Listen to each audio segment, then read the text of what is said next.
Good morning, good afternoon, good evening, and welcome to January's edition of the Shedcast. We made it, we're into 2026, it's amazing. So welcome, thanks for tuning in, great to see you all. Hope you had a great break, I know I did. I suppose it's briefly, let's just touch on the stats first. So we're still running and crunching the numbers, but we're estimating East and West Midlands big box take-up over 100,000 square feet is about 12.7 million square feet. Weighted 60-40 as you'd expect between East Midlands and West Midlands. Probably because of the scale, that's probably why, but as we know, the East Midlands always performs really, really well. So if you're an avid follower, you would have, if you tuned into December, picked up that I mentioned about our guest interview. And there was a reference regarding Santa Claus, which is a little bit probably poor of me. And I know my next guest reached out and thought, oh, I don't really look like Santa Claus. And I was like, yeah, no, fair play. I said, but if I'd have used your real name, we would have given the game away. Now, this guest has been difficult to pin down, a bit like Jelly. Lovely, lovely guy. Really love him to bits. And he's well respected in the market. But as I say, if I'd have used his name, would have given the game away. So some know him as the gritty, hard man, Dolph Lundgren. I like to call him the BFG, the Big Friendly Giant. Ladies and gentlemen, without further ado, let me introduce you to our guest, Mr. John Robinson of Morning, Nobby. Barbary Developments. How are you? Great to see you, sir. Yeah, enchanté, enchanté. How are you keeping? Very well, thank you, very well. Welcome to Barbary 92. Oh, well, thank you. Thanks for inviting us down and allowing us to film down there. So, and thank you for the invitation to come on the show. Pleasure, mate. You know, you've always been one of my top 10. I put you in my top 10, Dolph. Cheers, mate. So, there's the intros done. I suppose, let's jump into it. I've done the stats. We've talked about that. Let's start. Why Dolph? I mean, maybe in your younger years, do you think? Maybe. No, there was a very small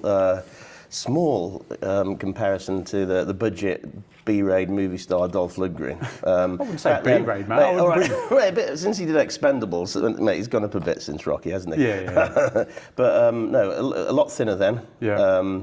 A lot younger, and a little bit of a suntan, having arrived in the Birmingham market freshly from the Mediterranean holiday, which was a lad's trip. But anyway, all good. Good. Well, I'll still call you Dolph. You're Dolph in my phone. You'll always be Dolph to me, but professionally John. And John, you're now at Barbary, and we're here down at your mid-box 92 down at Warwick. But without sort of, we'll touch on some of the nuances of the building, what you've created here, the special product that we talked about when we had a coffee and a walk around. But I suppose Barbary, this is your first, and you've been there some time now, but you're 10 years now. Is it really? Yeah, 10 years. Yeah, time flies, doesn't it? Let's talk a bit about Barbary, and then I just want to wind back. I've got a couple of questions, but let's talk specifically about Barbary. I know the guys there. You're based locally to me, home-wise. You operate from an old Little Chef. Yes, that's it. But you've done an amazing job in terms of converting it to some beautiful offices on the edge of sort of Hagley, Bell Broughton. Yeah. I keep dropping in saying, can I have an Olympic breakfast? And I just get turned away. It's terrible. But the track record of Barbary is amazing if you Google it, and obviously stuff that I know. But you've been going for over 40 years? Over 40 years now, yes. The business was originally set up by Dick Hickton and our founding partners, Paul Watson and John Belfield, who are very much still there.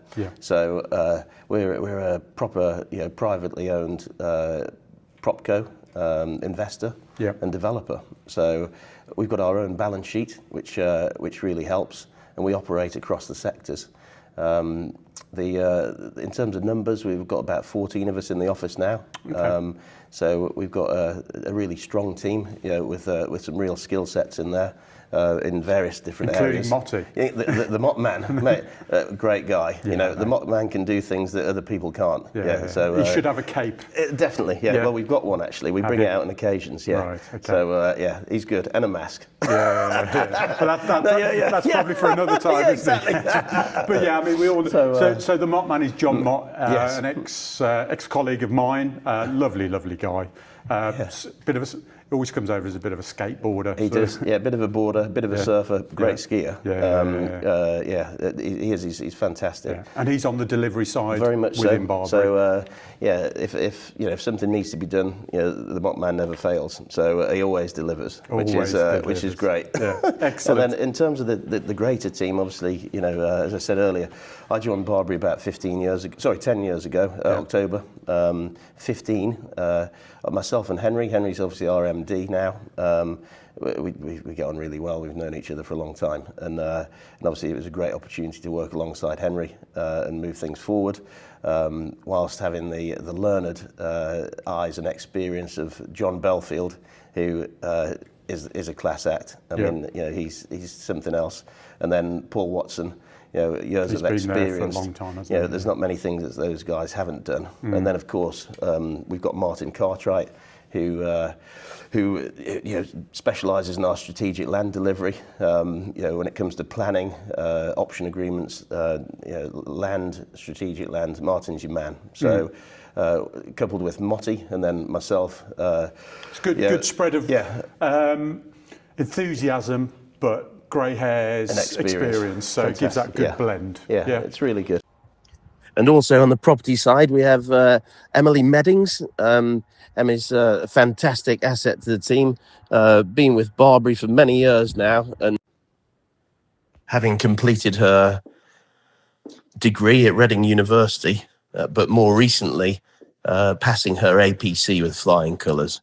So Em's now a fully fledged chartered surveyor, helping all things property at Barbary. And last but by no means least, our chairman, Ian Cornock. Ian formerly would have worked with you at Collier's, Nobby, so first-hand experience, and then later became regional head at JLL and non-exec at Mucklow. So when it comes to property, things that Ian doesn't know aren't worth knowing. A fantastic guy to be around at board level and thrash out all of our ideas and have proper frank discussions. Real asset, in the team here at Barbary. All of those different skill sets really go into the melting pot to create something that I feel we've got quite right and quite special at Barbary. And you've got a track record. I mean, I remember as a very young surveyor, they've done partnerships. They've done some very big flagship office schemes originally in Birmingham with the Richardsons. Yeah, very much a long-standing partner. That relationship with Richardson's been going on, almost 40 years. Yeah. We're doing a lot with them still now. We're just about to complete a deal that's going on in Rugby, which will be announced at some point in the near not too distant, on site delivering DPD up in the northeast at Forest Park. Nice 25-year pre-let there, which will PC in May. So good to see Motti's now going north of the Midlands border, enjoying some quality time in the motherland, because I'm obviously originally from there. You don't have a Geordie accent or a northeast accent, but there's a little bit twang. So, were you born in the cradle of God? Maybe. Durham City. Yeah. Right, so that's where I was born. That's where I'm from. Right. Yeah, and then the shining lights of opportunity took me down to Birmingham. Yeah. At that time, and working with a gentleman called Ian Forbes, who was one of the equity partners at Donaldson's. Okay, yeah, I thought I knew the name. He was a really impressive guy. He was London based, and he was one of the equity partners that went out to set their regional offices up. He set Leeds up, he set Birmingham up. He had a team at the time of probably about 25 in Birmingham, and he said, John, I need you to come and work for me because I see you as the future. I want you to be part of the future. I want you to fly the flag and grow this office with me, you know, and take us to a 100+ office here in Birmingham. And, you know, I thought there's an opportunity there. So, yeah, I'm proud to say I haven't really looked back. And what was your genesis moment behind your career in getting into property? So I'll ask a question because I know you are, sorry, you are very, very adept negotiator, etc. So I suspect, and I don't know the answer to this. I haven't Googled, it's not on LinkedIn. And but let's say, what was your first job? So, very first job. So my first job. Paper round, was it paper round? No. It was. I was down on the farm getting dirty. Right. So I grew up on a farm in the northeast. So arable farm, but also livestock as well. So cows, sheep, and some free range chickens, and then also the arable on the side. So there's all sorts of things that I learned from an early age. So I've been driving tractors, you know, well, on our land since probably about 8 years old. Right. And getting my hands dirty, doing all that stuff. And one thing that taught me was hard work and hard graft, and my, you know, ultimate beats respect. Talent. Hard work. Yeah, beats talent. I mean, it's just, you know, it's another level. The grit and grain. Yeah. That did I say something there? No, it was me. Oh, sorry. I wasn't saying you're not talented, but I totally agree. Yes. The heart, what you get out of life is what you put into it. Yeah, exactly. And if you bought those early skills, it reflects on, and I think that's a true reflection of your character. No, appreciate that. But it, you know, it sort of paved the way. I met various people, land agents, you know, doing various things, auctioneers.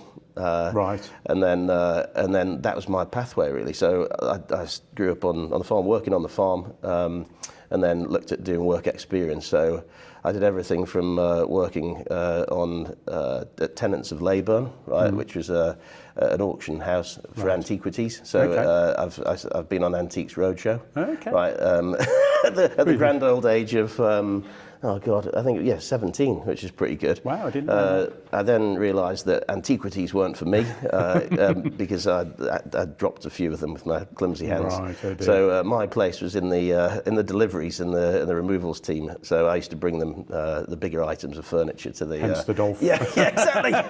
carry three chest wardrobe on your head. Yeah, exactly. So that was good. The land agency stuff was I didn't find it that interesting because I knew what was going on, and you know, I've seen it for a long time. But then I did meet the late great Harry Metherell, right, who was a bit of a character really. So one of life's, you know, true legends, and he taught me all sorts. And he said, you know, he took me under his wing and said, right, I need you to be my right hand man, work for me, and let's do this. So this was in the school holidays. Right. Okay. And Harry was, not only did he do the farm sales, but he also did the bankrupt stock sales and various other things. So quite quickly, I was straight into it with him, and you know, learning all about auctioneering. Yeah. But the value of buying right, selling right. Yeah, exactly. Knowing how to place it, relationships, how to talk to people. Yep. You know, he always said, if you learn one thing from me, it's price, position, condition. Right. When you go into any negotiation, those three things, they are the key pillars of any negotiation. Okay. And I sort of took that away with me really, in terms of what we do today. So that was the genesis moment in terms of So Harry was a character, and I remember once he said, right, you've worked me all summer, right, it's time that you got up on the gavel, with the gavel and start auctioneering some of this stock. I said, Harry, I've never done this in my life. He goes, you've watched me long enough, get yourself up there, you sell the second 50 lots.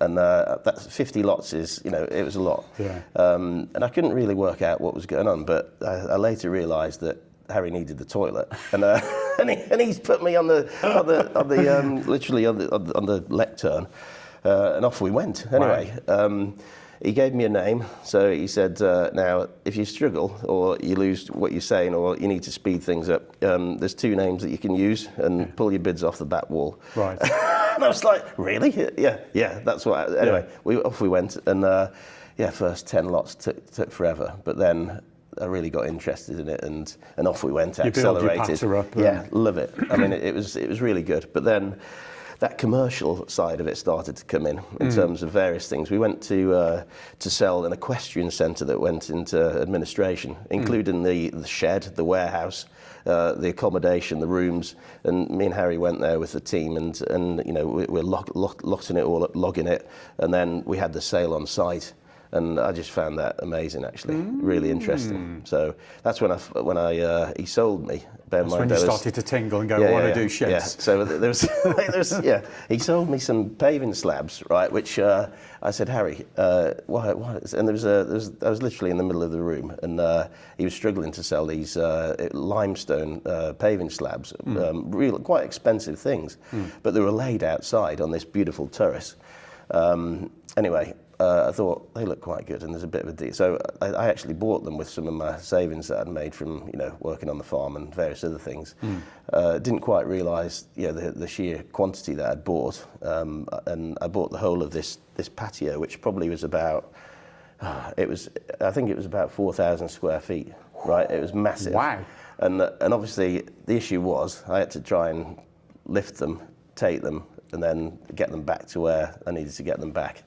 Anyway, it took me, having agreed to do that, it took me about 3 weeks with some pals from the rugby club to get them lifted and then packed onto pallets and then back into a shed that was back on the farm. And then anyway, I started selling them to all the new houses that were going on in the area. And they were all coming to the farm, picking their project packs up, broken into pallet-sized chunks. They were putting the new patios out the back.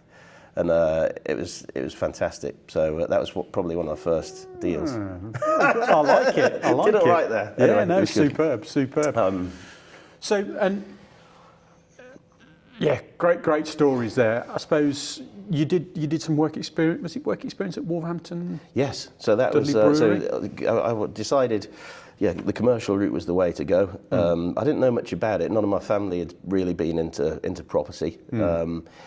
Most of my experience came, as I said earlier, from the land agents. Yeah, exactly.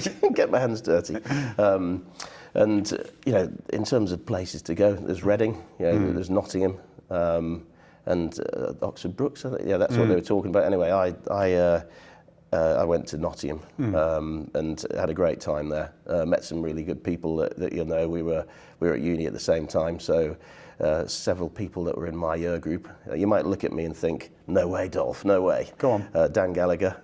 So me and Dan were uni mates together in the same year. JRG, John Ryan Gill. Right. Yeah. So great footballer. Really? Oh, mate, something else. Yeah. He's good on the guitar. He's pretty talented. Yeah, he's a lovely guy. And then, very talented. And then a great, blast from the past who still dabbles, who's married to one of the Midlands key agents, Miles Wilcox-Smith, Josephine P. Baker, in her previous years. So, we were all in that class together. I don't think I've missed anyone. If I have, sorry. But yeah, and basically they said, go and have a look at Birmingham. It's really good over there. I said, I'd never been to the Birmingham. The bright lights. Yeah, and came across, haven't looked back. I've got a family member who lives in Henley and Arden, who was that came to work in the brewery trade. So she lives over there, and that was really my only family contact down here. And you worked in the estates team at Yes, on the property side. Yeah. So that was acquisitions. Yeah. So at university, the careers guy always came on stage and used to talk about a couple of jobs, but this one job he talked about was Mansfield Brewery, right? So it was the company car, the mobile phone, and this is the clencher.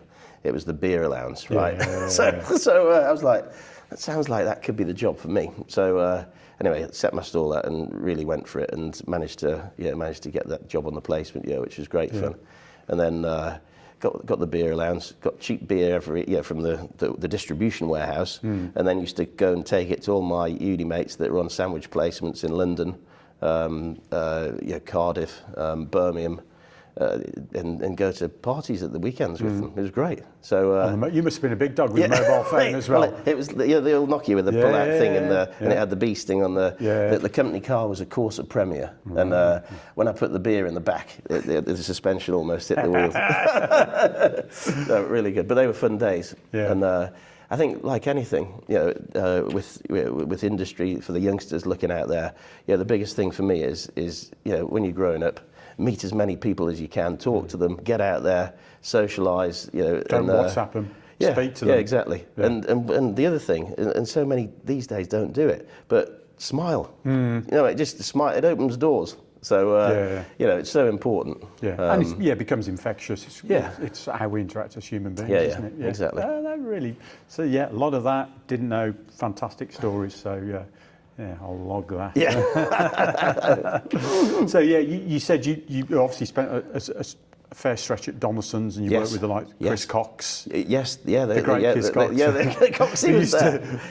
Was it on a Friday? He used to put the imaginary close sign up. He did, yes. Yeah. It was always. He wasn't there many Friday afternoons. He always liked Friday afternoon as thinking time. So, right. Great guy. Yeah. So, and Rupert Young was there. Right. Back in the day. So I learned a lot from Rupert, one of the industry characters and greats, which is fantastic. You remember a guy called David Hidley that was over there. There's another guy that worked there, James Witcher, who's now the MD at Boltby. And in terms of planning, Mark Jackson, who's at Cushman & Wakefield DTZ, and Ben Hooton back in the day. Some great characters there. And then a gentleman called Mark Knock who ran the office. So that was good. And then of course, just before GFC, the business was sold. So the partners built a business, and DTZ bought them, which all of a sudden put us on a bigger scale, bigger pitch, which was fantastic. So I used to work hard to get instructions at Donaldson's, which is good, which was all part of the play, really. Looking to scale up and generate business, which is something that I enjoy, and it's something that I've always had, as part of my mindset, my offering, in terms of what we do today. But it was great. We went over there to DTZ, joined a great team. So one of the property personalities of the year, Mr. Simon Lloyd. Yes. So really good. And then obviously John Sambrooks was there, Sambo, still going strong with Garrison and JRG. And Helen Kendrick, we used to have some fun. Helen's great ambassador. And who else? That's probably it. Nathan Cumberledge, a guy that's now over in JLL, running their investment team in Japan, in Tokyo. Really? Yeah. Wow. So caught up with him at the Rugby World Cup in Japan, actually. So it was good to catch up with Nathan. Yeah. And Matt Long. David Masha. Yeah, Masha, Andy Bury. Some There's loads of names. There's loads of them. This is your life, Dolph. This is the Shedcast, just to be clear. I am not Eamon Andrews. No. Anyway, I feel more like Lloyd Grossman. So who built a shed like this? Yes. So then you switched. What year did you switch over to Barbary? So that was 2015. So was it really? Yeah. So myself and Henry were talking. They wanted to get into the industrial logistics space. So they'd done bits before, but they wanted to scale up. For me, back then, I was going around, trying to acquire space for certain occupiers, corporate occupiers, good quality occupiers, and mainly looking at the mid-box space, to be honest. So, and there wasn't any real quality that was there at that time. No one was really doing it. A lot of the development managers were looking for the bigger sheds, 100 plus, 200, 500, and so I felt there was a gap in the market, and that's what I wanted to showcase with Barbary, really. They're obviously a very well-respected business, with a great name, with huge pedigree, and a balance sheet. And what I was hoping to bring to the table was an idea that we could try and capitalise on and go after that mid-box piece. So there's a little article that I did for the Property Week back in 15. Set out our stall in terms of what we were looking to do and go forward for that. And since then, secured about 29 deals, numerous deals over the period.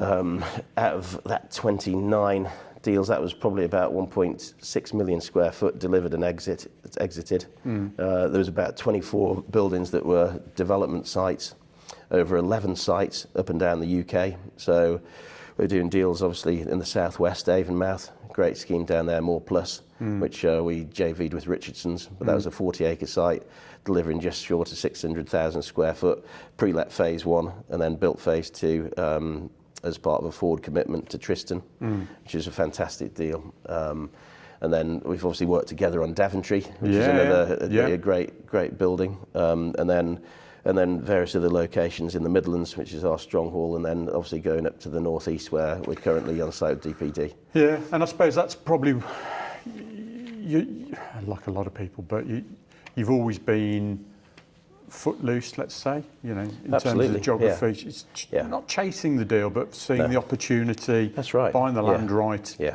plugging it in with the demand that's there, and delivering the product that's right. And bingo. JB, you know, joining Barbary, you know, he said to me, you know, development is all about managing the risk, but also, you know, it's about the timing. And I think there's one thing that Barbary seemed to get right is the timing in terms of the last exit that we did. So those buildings that I just talked about, they came to about 1.4 million square feet of space with a GDV of over 230 million.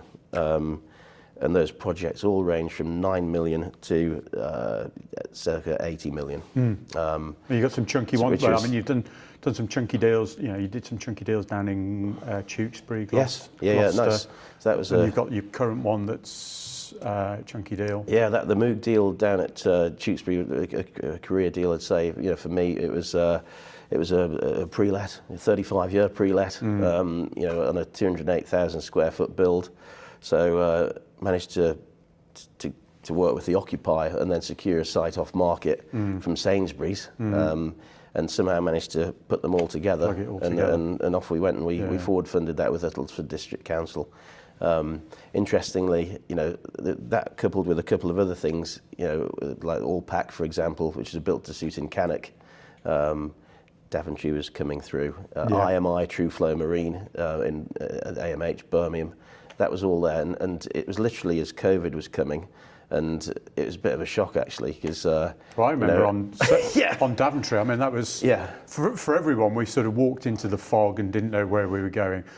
Even more difficult when you've let a contract to build a building. You're midway through that build, and then you know this global pandemic hits. Yeah, exactly. How did you deal with the risk? How did you, you know, what was going through your head? Well, there's a lot of, you know, there's a lot of sleepless nights. You know, there's a lot of chat. You know, I think Henry, JB, Paul, these guys are cool as cucumbers. You're very relaxed. You know, for me, I was looking at this going, anyway, but I've learnt with development, you've got to be calm. You've got to have patience.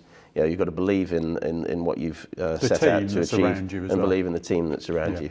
And at Barbary, you know, we're all ex-agents, you know, so we develop from an agency perspective. You know, we listen to our agents. You know, it's the lifeblood of what we do, and we develop based on what our agents say. You know, because that knowledge is key. And anyone that seems to deviate or you know, go away from that, it doesn't always work well for them. But in terms of COVID, I mean, you know, the Moog deal was put on ice, you know, and it took. And I was looking at, you know, the Americans, thinking, you know, if anyone's going to can this, they're probably going to can this.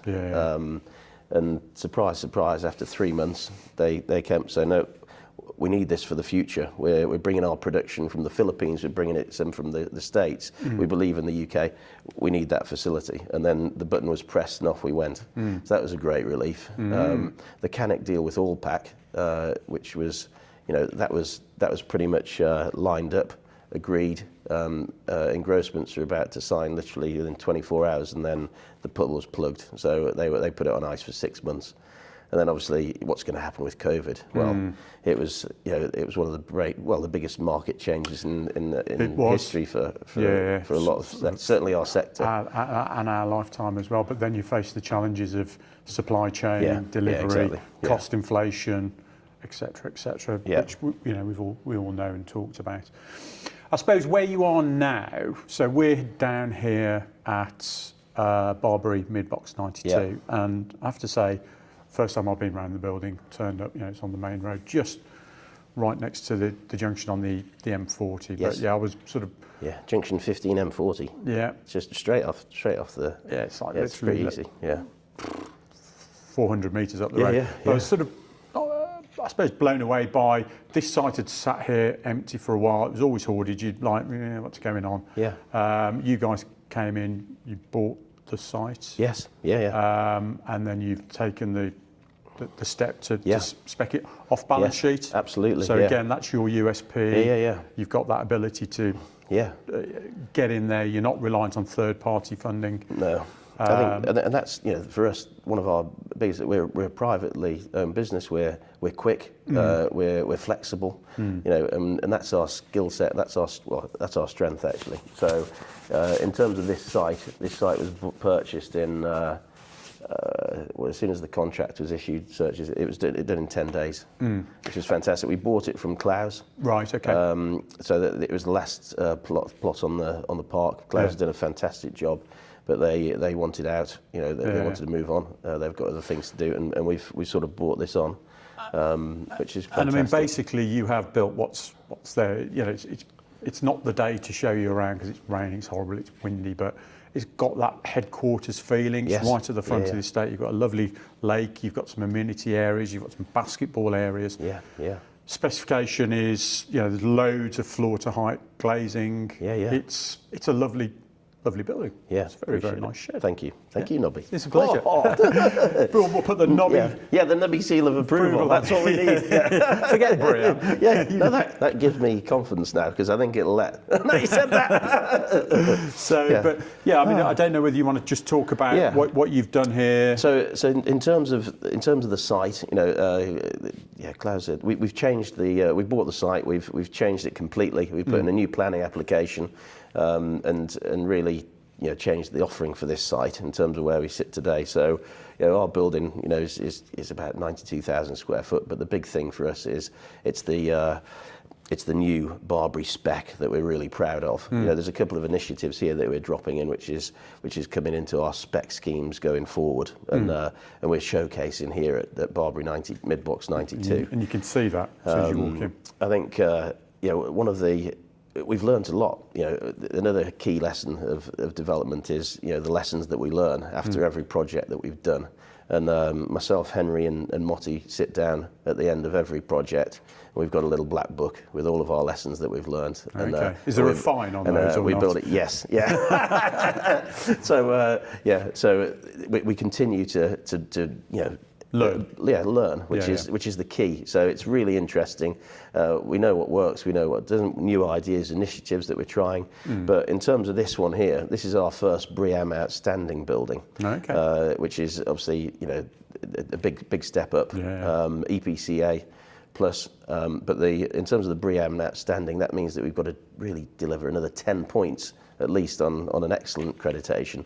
So there's lots of things that we've done in this building to really push that on, which is good. And incidentally, in terms of a 30-mile radius from Warwick, which is where we are today, this is only one of 3 BREEAM outstanding buildings rated on the new BREEAM accreditation. Right. So that it's a real. You drive at the front of the list, absolutely, driving forward. Yeah. So we're keen to shout about that. Obviously, the occupational market's changed, it's matured. Occupiers are the lifeblood of our business. And the one thing that I love to say, right, is that the investment market only follows the occupational market, right, which is testament to everything that you do.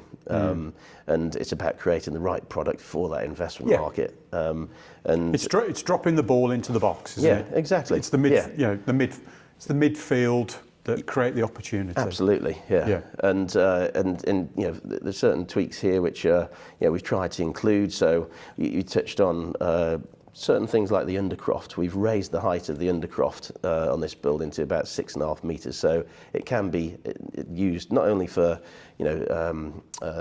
staff welfare and various other things, but also it can be used as part of the production setup as well. So if you need to do packing or change that or put some mezzanine there, you've got the height or to machines, do it. Or machines, machines, The floor loadings some nice there. glazing as well at the ground floor. Again, natural light. Yeah, exactly. Again, Flexibility. Yeah. So, and in terms of the BREEAM piece, the big thing that drive points of PV, in terms of, so we've done additional PV here. It's generating over 42,000 kilowatts out of this building. So, which will run the. So you've got up to 1.5 MVA. 1.5 MVA of power. One thing that we're noticing, as we move forward and we mature in this sector, occupiers, a lot of occupiers, which will come on to the future of what I see this sector is all about. But they are, really looking at technology to improve their offering, and technology needs power. So the pull that's going to be coming forward in the future is going to grow. So it's important, and particularly probably in this location, because I always consider the M40 a bit of a tech corridor. Yes, because you've got JLR, you've got Leamington Spa, you've got all those. There's a load of tier one suppliers, a load of techie companies there. Yeah. You're drawing from. Then you also draw from Oxford, Bicester, Banbury sectors. So it is. Let's call it the Silicon Valley of the Midlands. I think personally, if you look at the businesses that are around here, aside from the office parts like Blythe Valley, etc., but I do think the M40 in this specific location does offer that. I think it's really important that you've looked forward. You're trying to cater for that. It's building that longevity into the building. That's it. Future-proofing it. Yeah. And you can see that from the companies. It's a great park. You've got Gerbit. How would you say they are German? Yeah, they are. Yeah, they are. Yeah. So, and Hansgrohe. Yeah. I'm slightly better in that one. And some of those, I know you've utilised those guys as part of the fit out in terms of the office. Really interesting. So again, with the BREEAM piece, we've on this building, we've basically taken water consumption down by 40%. Yeah. So the real efficiencies here have come from the sanitary appliances, the water system in the building, and we've got that from Gerbit over the road. Gerbit. Yeah. So which is fantastic. And then in terms of the finishings here, Hansgrohe have obviously come in and supply those, which is good. Yeah. But the other bits on this building which are interesting from a BREEAM point of view, which you probably haven't heard of before, but we've got a hibernacular here. What's a hibernacular? Oh, bloody hell! Right, it's not a vernacular. It's not vernacular. It's not a vernacular. No, it's not one of those either. No, but this is a habitat that we've created for reptiles. So they can come and use that. All part Does of. the Mothman go there? Sometimes, yeah. If Motty disappears, you know where he is. He's popped into the hibernacular. But we've also got the bat boxes, the bird boxes. We've got the beehives here as well. Which is all about encouraging a bee club, nature, habitat, which is really key. In terms of the outside space and the amenity space, we've got a cracking area down by the lake with the water fountains. Yeah. It's not quite Vegas, but mate, they're pretty impressive when they start to play. It's got a lovely feel about it. So you've really pushed the envelope on this. Yeah, great. And the basketball court. I'd say represents that agility and your ability in the sector to continue to grow. Yeah, exactly. Yeah. And I think. And you're doing something else. You were explaining to me. It's the Barbary hug, is it? Oh well, no, that's with any deal, right? You always get the dolphin. We differentiate ourselves because we make occupiers feel special because they are a lifeblood. But the guys in the office laugh, but I call it the Barbary hug. Right. So when we and it's a great way of cementing a deal. But in terms of what we're showcasing here, which is another USP. That we've learned. I mean, we've done a lot of built to suits now for some really good names. We've learned a lot from it. We want spec buildings to be flexible for occupiers, so we future-proof them. So we've got a roof structure here which will take 100% PV. We've got fixed EV chargers, 10 of them outside. Ducting to all the spaces. We've also got it in the back. We've encouraged cycling to here. We've actually got a cycle hub and a cycle repair pod, which Yeah. is so you can blow your tyres up, do all your maintenance if you need to. So if you ever call, you're I could have driving done past with on you. your bike. Could have done with you in Yeah. December because I was Yeah. out. One of my first rides, I had a puncture. First time I've had a puncture for a long time. I was like, damn, I wish there was a cycle hub close by. Yeah, exactly. I forgot my spanner as well. Yeah. So it happens. Nightmare. But so all that's going on, and then we've got the Bug Hotel. Yeah.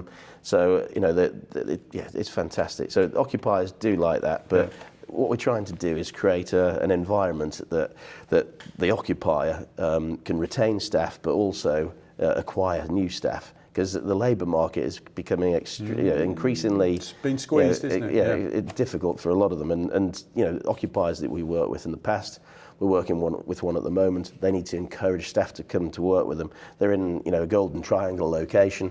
They've got all these other operators that are paying the wages, but we're trying to push our buildings to sit out so they can secure staff, and retain staff. People spend a lot of time at work. And that might be, so they can organise a five-a-side football league or basketball or paddle. That's what we're doing something over in Leicestershire, Junction 22, which is a scheme for Palex. So for their new UK and European HQ. So that's over 500,000 square foot. So we've secured planning, moved that forward, and our scheme there is going to have a pallet social club. It's got a football pitch. A basketball pitch, and also a paddle court as well, wow. which will be really good. Yeah, so it's certainly a first for Barbary, So it's delivering building that on environment. what we've done here, really. Yeah. But you also talked. You've got. Whether we can mention it. You talked about another sort of. I suppose, let's say, add-on. Oh yes, an add-on, of course. I thought that's what you referred as the Barbary hug. No, well, it's making the occupier feel special. It's key. So occupiers are lifeblood to our business. So we want to work closely with those occupiers, those customers of ours, to ensure that we, give them what they need and make it easy for them. The turnkey solution. Exactly. So everyone talks about turnkey, but not many people. No, there are some don't. out there, to be clear. Yeah, but exactly. not everyone's doing it across all size range, and you're looking to do that. So we call it the Barbary Work Ready solution, right? Which is literally it's a stamp, boom, that's on this building, the front of this building. You can have lots of stamps. You've got the knobby stamp. Yeah, the knobby stamp. Yeah, exactly. The Briam stamp. Yeah. But it's obviously part of this building. It's part of the other spec pipeline that we've got, and it's effectively giving occupiers. We work with occupiers a lot, customers. They want things to be easy for them. They want the buildings to be future-proof. They want to be able to move in and know what they're getting and literally start to work. So work ready. And what we do, we've got a very accomplished team of professionals that we work with on all of our sites. Under the close watch of Mopman. Of the Mopman, yeah. So we pull that together. Greg Kirby's involved in that as well, and myself, and we go out there and we show the occupiers what they could have. So for this building, for example, we've got our racking plans layout, wide aisle, narrow aisle, but also electric lighting fit outs. How the staff amenity areas could look, how the desk layout and the meeting rooms could work, the supply chain that's ready to come in, and we package it together to present it for them. The PV offering, the stats of the building, the O&Ms. That whole process through to whole delivery. Yep. So it basically gives the occupier certainty, it gives them the warranties they need, and it takes away the issues and hassle of dealing with that. So we call it work ready, which is good. And I think, when you're doing spec build, I think that's a real USP because, the spec build has got to appeal to the wider market. You've got to be flexible. You've got a blank canvas, but you've got to then how do you get that? A Savile Row suit, haven't you? Yeah, exactly. Yeah. And not everyone, thinks like we do normally. So, some people need it to be painted out for them. Yeah. And I think, that really helps, and it's helped secure a lot of deals and transactions over the course as well. So really excited about that. Yeah. So I suppose generally, what's your hopes and dreams for this sector? Not specifically Barbary, but just generally, how do you see it evolving? In terms of how I see it, I mean, I'm very grateful and grounded and to to be in this position and work in this sector. So it's a sector, in terms of the I&L sector, that I am absolutely passionate about. I like talking about it today because it is socially acceptable. If I do it at home, I get shot off. let that, and they're like, oh, Dad, are we there yet? Just go away, right? Boring. Yeah, exactly. I still do. We still do. I did it last night, and quite innocently said, "Will you shut up about sheds? It's boring." I said, "That's because you don't know about sheds, right?" No, anyway. So no. We are here in one of the most resilient and strategically important sectors in terms of the real estate business. I see that demand will continue to grow for the sector, and that demand is underpinned by the fact that people need to move goods, and we consume locally, regionally, nationally, but globally. It's a fantastic supply chain that we sit in, and with e-commerce, in terms of how things are going, that is continuing to grow. So I think the future is really positive. I think that supply chain evolution will also kick on, and it'll kick on in the form that I said before, that I believe that the occupational market leads the investment market, and I think that flight to quality will continue. So a lot of the second-hand buildings, I mean, some of the deals that we've seen recently, and some of the rates that are being charged in second-hand sheds that they're nothing like this, for example, in terms of those ESG credentials, those accreditations, but they're getting the rents. And that's because well, you and I have probably been both, right? We've dealt with the same buildings probably historically when we were agents. Absolutely. And it was always £5 a foot in the Black Country or whatever it was. And then it's doubled. It's like, pretty much. It's amazing. But that, I see, I think that flight to quality will change, because those buildings are not going to be able and won't be capable of delivering what the funds and the occupiers, and customers and funds require. So I think the flight to quality will continue. And I think, touched on it before, I think power will become more important as we move forward. It's still important now, but obviously with technological advances, customers that I'm working with are changing their processes, and they're becoming so much more efficient. They're the data-hungry occupier customers that we've seen. They granulate that data, and they're looking for efficiencies, and they're embracing technology to drive their business forward. And obviously, associated that is power, and that's going to be a big plus. So we've gone for a mid-box to process the data. Yeah, absolutely. For a mid-box here in Warwick, I mean, we've taken this to 1.5 MVA, which is a chunky supply. And we pay, one thing that we're proud of, we see ourselves as a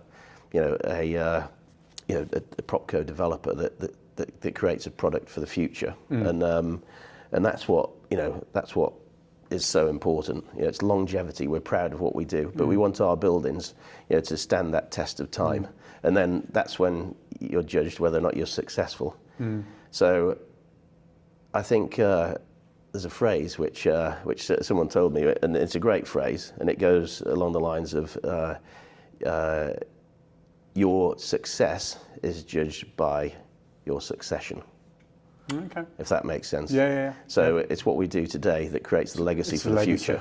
And I think as a mantra, that's what we do at Barbary. We put everything into our buildings. We go the extra mile to ensure that we are building a legacy for the future, and that goes for every fund that we trade to.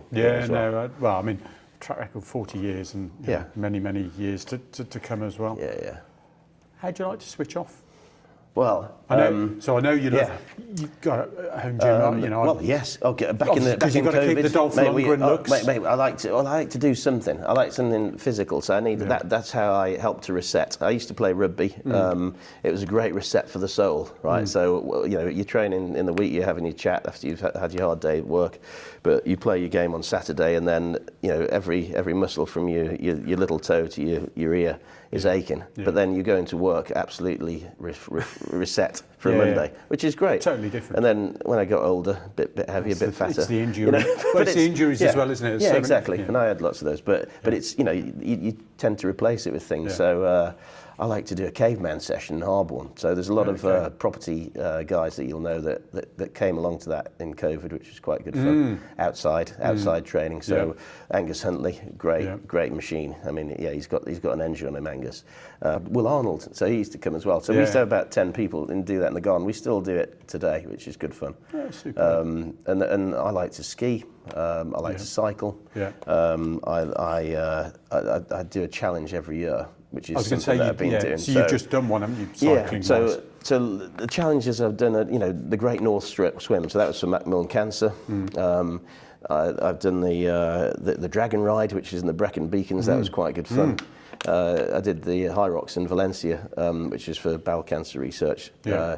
This year we are planning with a pal, someone that you'll know actually in the market, Mr. Richard James Moore, aka the Fuzzy Bear. Yeah. So we're going to do a little ride for Alzheimer's UK, Alzheimer's Society.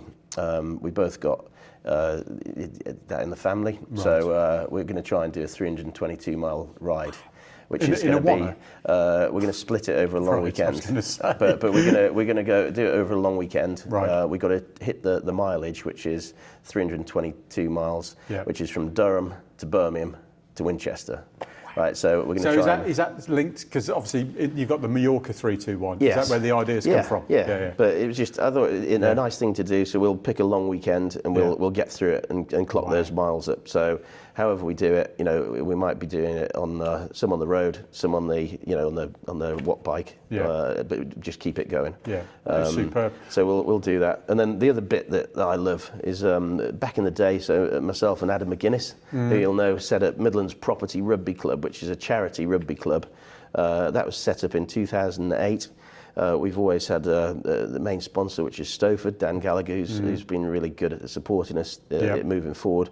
And then we created the Tri-Regions Rugby, which is we rotate. We play the Northeast and the Northwest in a tournament with the Midlands, and we do that in Birmingham. We do that in Headingley. We do that in Manchester as well, and that happens every year. Right. And we change the charities. So. So we've raised quite a lot, for various causes over the period, and we've got that coming up on the 18th of March. So that's keeping me busy. Okay. Do I need to come on with the water or the oranges? We'd love that, Nobby. Yeah, it'd be good. But as far as it goes, I don't play rugby. It's a great sport, and it's an opportunity for everyone. Your colleague was one of the legends of the Leeds team, Rob Watmouth. Yeah. So the beast. Rob, absolute legend. Yeah. So I know Rob really well, and a lot of those relationships have come from that, which is fantastic. Yeah. But it's lovely. I know you're always enthused. You're always pushing, but adding something back. You always want to give back, and you do some great charity things that you just mentioned there. That's lovely to hear. Yeah. And then the other bit, which family. So 2 boys, which are they mini yous? Mate, they're live wise, right? So yes. So and there's never a dull moment there, and obviously our dog Boris. Yeah. So and my wife. So there's a lot goes on at weekends in the Robertson household. Yeah. But there's one thing that I love to do, which not everyone knows, but I like to make Bulton. Okay. Right. Yeah. So literally, I've got my Bulton making kit, my dry rubs, right, my malt vinegar, right, and I put it all together and create some serious stuff with a sirloin steak. Right. It's phenomenal. So I'm going to have to. I've eaten it all with the family, but I'm going to have to bring some in for this test. Yeah. We'll have to do a taste test. Yeah, exactly. Yeah. It's even better with a beer. So that's brilliant, and hopefully we've crammed a lot in there. We've talked about building, talked about your history, talked about your passion, talked about, I think really importantly, the charity work that you do. Love to do a little bit of charity, charity. So no, really, really appreciate that. It's been difficult to tie you down. Yeah, sorry about that. I had to put that, the Santa Claus, because I knew you'd bite. I knew you'd want to get on. Yeah. So that was spot on. Killer question. What do you think it's going to be? It's a killer question. So normally, we've got the Spotify playlist. So what's your go-to power tune then, Dolph? I'll tell you what. So it's a song that I've I mean, there's a lot of them. You know, Yeah. like Shake Me All Night Long, ACD, love that. Yeah. Right, gets me going. Back in Black is always good. Yeah. But mate, there's one song that I feel resonates with me, which resonates from my journey to Birmingham, where I came from, and hopefully, you know, where I'm going and what I'm doing. But it's Learning to Fly by Tom Petty. Okay. Mate, I Yeah. love it. Great song. Yeah. Turn it up. Listen to it in the morning. That puts you where you need to be in life. You're up in the the clouds. Yeah, really good. Okay, It's a well, great song. we'll add that to the Spotify playlist, which Thanks, you mate. can follow. It's the Shedcast playlist. Really appreciate that. Really appreciate your time. Thanks for, you know, I know you're a busy man delivering all these buildings and doing lots of deals, so really appreciate that. Wish you well for the future. Thanks, Nobby. And we'll speak, no Absolutely. doubt, very shortly. But great to see you, No, John. thank you. Thanks, Nobby. Really appreciate it. And just to say, great questions. Love Shedcast. What you're doing is really impressive. And you know, I think the longevity, the promotion to the sector, you know, and what you believe in, you know, it's phenomenal. No, I appreciate that. It's groundbreaking. So Thank you. Cheers, Nobby. All right. Yeah. Thanks for the opportunity. Pleasure.